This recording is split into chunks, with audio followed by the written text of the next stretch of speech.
Right. So, good evening. So, kung di ka pa nakasubscribe sa channel ko, mag-subscribe ka na para lagi ka updated sa mga videos ko. Magluluto ako ng simpleng luto lang. Beef pares. Yan. So, ito na yung ating beef. Yan. Yung ating beef, medyo matigas. Kasi nilagay ko sa ref. Yan. Inaano ko lang, running water ko lang muna. Yan, para matanggal na rin yung ibang yung ibang lasa. Yan. Yan. Alright, so ipa-fried ko pa naman din siya. Alright, so update ako maya-maya konti. Tsaka magpa-fried rice na rin tuloy. Ito na yung yung baka natin. Pa-fried natin. Yan, try natin siya dito. Dito. Oh. Dito. Yan. Yan. Yan, ito, camera. Yan, dito, yan. Yan, pinaray natin siya. Lalagay natin. Meron tayong sukal. Tingnan natin ng toyo. And then, lagyan natin ng oyster. Yan. Yan, kuha tayong oyster. And then, gusto niya mag-butter na rin. Pwede rin. Yan. Yan. Usually, yan. Alright, so, tutuin lang natin siya. Kaya tayo star anise, so lagyan natin ng star anise yan. Alright, so habang nakasalang yun, magsasangag tayo. Siyempre, masarap ang fried rice pag may sinangag. Fried rice? Parang mali Masarap pala ang pares pag may sinangag. Yun dapat. Alright.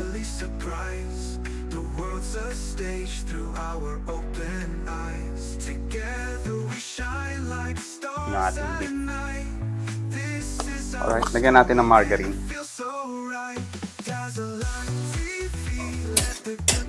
Yan.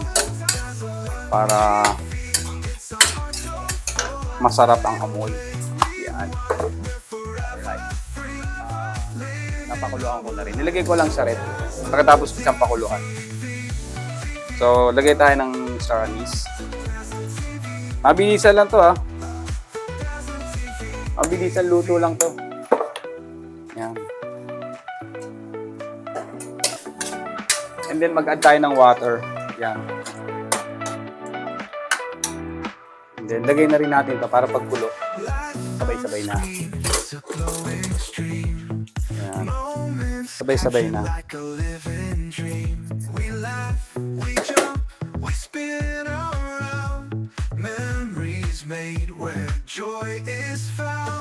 Then lagay tayo ng toyo. Mura na. Nauutang pa.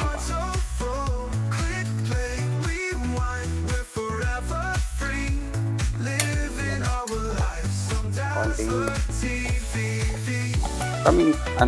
ng laurel. Yan. Okay na yung alat. Naglalaro na yung alat.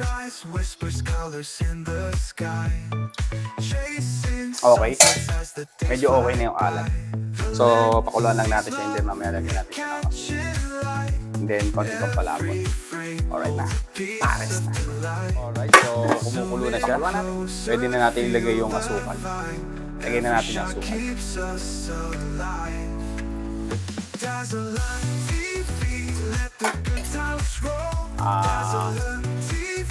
Chili flakes yan, pwede rin kayo maglagay. Parang gusto nyo konting amoy. Alright, so nalagyan na natin siya. So maglalagay na tayo ng cornstarch. Siguro lagay lang ng cornstarch natin. Siguro mga 2 tablespoon lang tayo. Para hindi aksyado sa kasi malapot na yan Lalapot na yan Alright. So, yan. Habang kumukulo.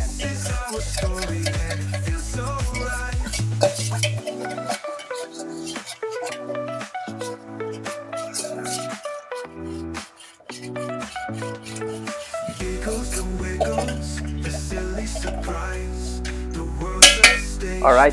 So, Paglagay natin, haluin kaagad natin para hindi mamuo. Hindi siya mamuo kasi mabilis siya mamuo. Yan. Pag alam niyo na, ramdam niyo na yung lapot. Alright. So, i-flex ko na lang. Flex na lang natin mamaya. Pag natapos na tayo sa pares. Kakasapay. Yan.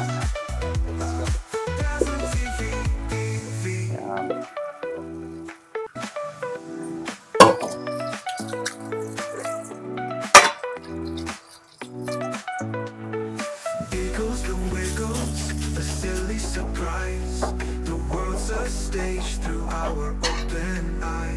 Gumamit kayo ng part order para mahalo nyo na maigi.